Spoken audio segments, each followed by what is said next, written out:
ఇక శ్రీకాళహస్తిలోని సరస్వతిబాయి మున్సిపల్ ఉన్నత పాఠశాలలో తెలుగు భాష దినోత్సవం వేడుకలు ఘనంగా జరిపారు. తెలుగు భాష కనపడాలి, తెలుగు భాష వినపడాలి అంటూ విద్యార్థులు నినాదించారు.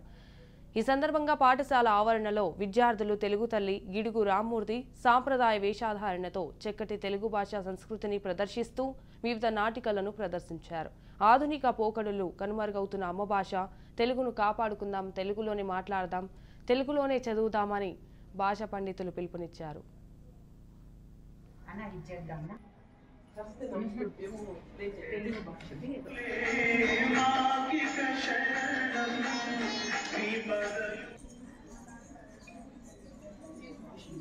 పద్యాల పోటీలు కూడా నా ఎప్పుడు మన పిల్లలే ఫస్ట్.